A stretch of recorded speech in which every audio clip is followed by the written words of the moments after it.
Assalamualaikum warahmatullahi wabarakatuh. Perkenalkan, nama saya Wahyuni Widya Lestari. Saya merupakan salah satu mahasiswi program studi Ilmu Al-Quran dan Tafsir Fakultas Usuluddin Adab dan Dakwah YIN Palangkaraya semester 5. Nah, jadi kawan-kawan, pada kali ini saya akan menjelaskan aplikasi Maktabah Syamilah dalam mata kuliah Kajian Al-Quran dan Hadis berbasis IT.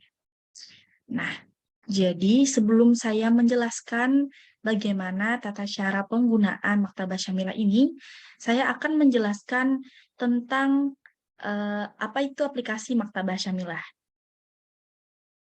Nah, aplikasi Maktabah Syamilah ini yaitu sebuah perangkat lunak komputer gratis berbasis Microsoft Windows yang berbentuk pembaca atau reader, buku elektronik, dan perpustakaan digital.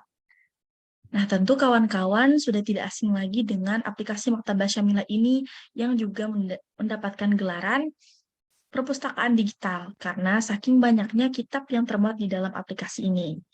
Nah, jadi sistem aplikasi Maktabah Syamilah ini merupakan aplikasi khusus yang memuat puluhan ribu karya kitab kuning dan ilmu hadis beserta riwayat hadis dan perawinya. Nah, jadi kurang lebih ada 53 cabang ilmu yang ada di aplikasi Maktabah Syamilah ini. Program Maktabah Syamilah ini dibangun dan dikembangkan oleh Yayasan Maktabah Syamilah sejak tahun 2005.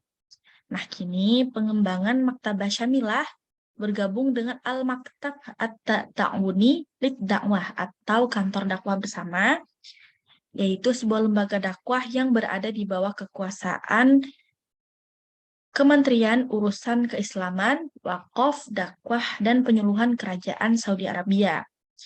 Nah, jadi lembaga ini diresmikan oleh Syekh Abdul Aziz bin Abdullah bin Baz pada tanggal 25 November 1413 Hijriah. Aplikasi Maktabah Syamilah ini sudah dipakai di banyak negara, baik oleh ulama, kiai, ilmuwan, dosen, mahasiswa, santri, maupun masyarakat umum. Maktabah Syamilah ini banyak digunakan di kampus, di pesantren, sekolah, perpustakaan, komputer pribadi, laptop pribadi, dan lain-lain. Nah, jadi jumlah seluruh kitab yang terangkum dalam aplikasi Maktabah Syamilah ini ada 6.888 kitab. Nah, ini sangat Masya Allah sekali ya, kawan-kawan, dengan aplikasi yang seperti ini dapat menampung puluhan bahkan ribuan kitab. Nah, aplikasi ini tentu sudah tidak asing lagi nih buat kawan-kawan yang sudah bergelut dalam kawan-kawan ilmu tafsir hadis maupun ilmu tafsir Quran, karena banyak kalangan peminat di studi Islam itu telah mengenal Maktabah Syamilah ini, karena ini merupakan perpustakaan komprehensif yang merupakan perangkat lunak yang mencakup berbagai kitab dalam bidang kajian Islam yang beragam. Nah, jadi kitab di dalam Maktabah Syamilah ini bisa ditambah maupun dikurangi, bisa di-input ataupun di-output sesuai dengan keinginan si pemilik. Nah, untuk Maktabah Syamilah yang ada di layar kawan-kawan sekarang yang sedang saya share screen, itu merupakan Maktabah Syamilah yang berada di tingkat keempat atau 4.0. Nah, jadi ini sudah diupdate untuk versi terbaru, yaitu versi 2022.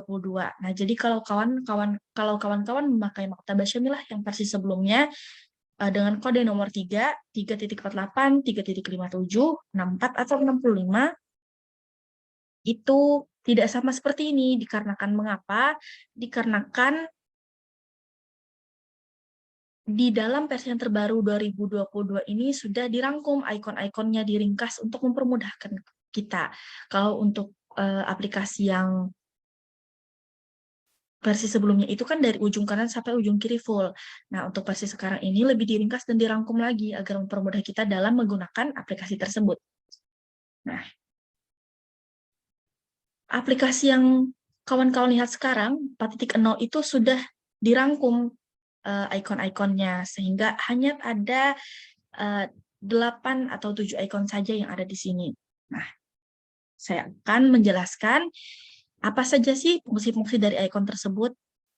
Untuk ikon yang seperti buku ini, itu untuk memilih kitab.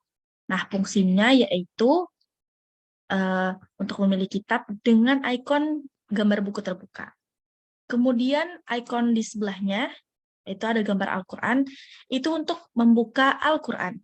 Yang ketiga, ada ikon dengan kaca pembesar, itu gunanya untuk pencarian atau search, untuk mencari penggalan teks yang terdapat dalam sejumlah kitab yang dipilih.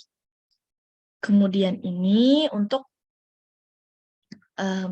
mencari kata juga. Kemudian yang ini untuk mencari kitab.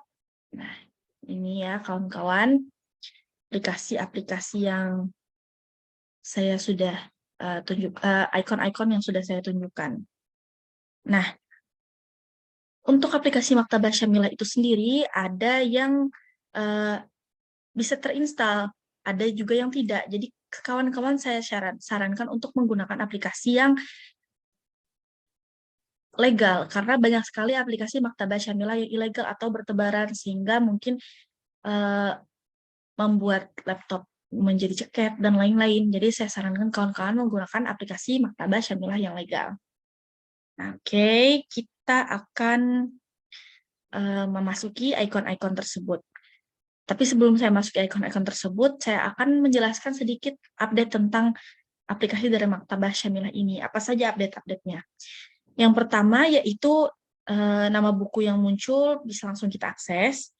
Kemudian mempercepat proses unduh. Kemudian ada perombakan dan penyempurnaan dengan tujuan memudahkan penggunaan agar mudah ditemukan. Nah, itu beberapa perombakan yang terjadi dalam Maktabah Syamilah versi 4.0. Nah, kemudian kita akan mencari kitab dalam aplikasi ini. Nah, kita tekan ikon, kita pilih ikon yang berbentuk buku. Pertama kita buka menu ini. Nah, kemudian pilih menu Alkitab. Nah, ini kalau kita ingin mencari kitab ya kawan-kawan. Boleh kawan-kawan ketikkan di sini mau kitab apa dengan berbahasa Arab, tapi mohon maaf saya di sini tidak bisa mengetik nama kitabnya apa dikarenakan laptop ini tidak mendukung dalam penggunaan bahasa Arab. Kemudian setelah muncul logo itu, setelah muncul hasil ketikan kawan-kawan, maka sudah bisa langsung dibuka kitabnya. Langsung bisa diunduh. Kawan-kawan bisa mendapatkan semua daftar kitab di aplikasi yang sudah kita unduh. Kemudian kawan-kawan juga bisa mendapatkan nama pengarangnya siapa, keterangan wafatnya di mana, dan jumlah kitabnya berapa. Kemudian kawan-kawan bisa mendapatkan kitab yang sering dikunjungi dan kitab yang terakhir kawan-kawan unduh. Kemudian untuk aplikasi yang di sebelahnya yaitu gambar Al-Quran adalah untuk membuka Al-Quran. Nah, coba kita coba ya kawan-kawan. Nah, ini. Ini untuk gambar logo ikon Al-Quran ini tersedia dari awal surah Al-Fatihah sampai dengan akhir surah, yaitu surah An-Nas. Nah, ini kawan-kawan. Lengkap tersedia 114 surah di dalam aplikasi ini. Nah, tidak hanya itu saja kelebihannya kawan-kawan. Kawan-kawan mendapatkan Al-Qur'annya juga mendapatkan tafsirannya. Jadi kawan-kawan bisa membaca tafsir dari ayat yang kawan-kawan pilih. Nah, contohnya di sini saya membuka surah Al-Fatihah dan sudah tersedia tafsirannya. Nah, jadi kawan-kawan bisa langsung mendapatkan tafsiran dari ayat tersebut. Nah, kemudian di sebelahnya yaitu search. Nah, di sini kawan-kawan bisa mencari apa yang mau kawan-kawan cari. Contohnya mau saya mencari kata apa, kawan-kawan bisa langsung temukan. Kemudian di sebelahnya sama untuk juga mencari kitab sekaligus bisa mentakhrij hadis. Nah, ini salah satu kelebihan dari aplikasi Maktabah Syamilah. Jadi kawan-kawan tidak perlu membuka aplikasi lain. Sudah tersedia cara mentakhrij hadis dan penafsiran dalam satu aplikasi. Kemudian yang gambar daun ini untuk mencari hadis, bisa juga untuk melihat periwayatnya siapa, pengarang kitabnya namanya siapa, lahir di mana, wafat di mana. Nah, begitu. Nah, ini adalah salah satu ikon juga. Untuk yang seperti roda itu, roda bergerigi itu untuk pengaturan, yang fungsinya kawan-kawan bisa mengatur font, mengatur besar kecil di dalam aplikasi tersebut. Nah, kalau untuk gambar pulpen dan amplop itu untuk langsung menghubungkan kawan-kawan ke dalam email dari aplikasi Maktabah Syamilah, nih, mail@syamilah.ws. Kemudian sebelahnya ini yang tidak terlihat itu ada gambar daun. Nah, gambar daun ini langsung menghubungkan kawan-kawan ke aplikasi Maktabah Syamilah yang berbasis web. Ini bisa berbayar ya, kawan-kawan. Select ke membership level. Nah, ini kawan-kawan bisa pilih di situ. Kita X satu-satu. Kemudian, nah, kawan-kawan juga bisa meng-X di sini. Nah, kemudian untuk ikon di ujung, yaitu untuk ikon PDF. Jadi kawan-kawan bisa mem-PDF-kan kitab di sini. Oke. Nah, kalau nggak bisa pilih. Nah, untuk kelebihan dan kekurangan dari aplikasi Maktabah Syamilah ini ada beberapa.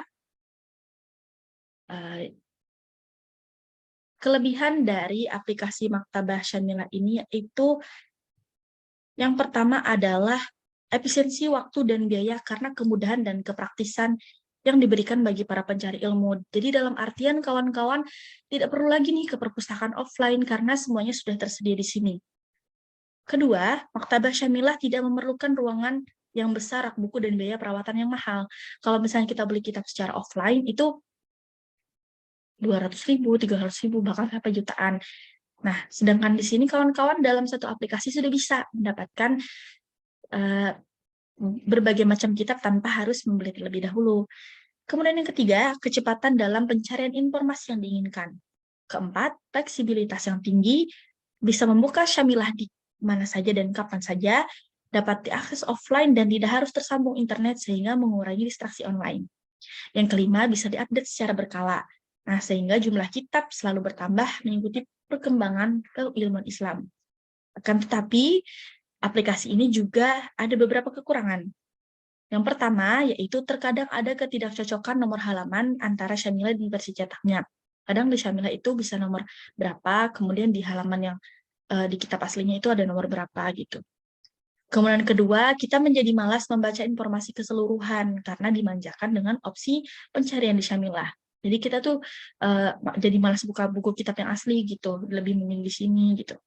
Yang ketiga, pencarian isu dengan kata-kata tidak sufficient dalam mencari informasi tentang isu-isu. Dan yang keempat, mungkin ini agak lumayan susah bagi orang awam yang tidak mengerti bahasa Arab. Tapi kalau kita tidak mengerti bahasa Arab, itu bukan menjadi suatu alasan kita untuk tidak mempelajari aplikasi tersebut.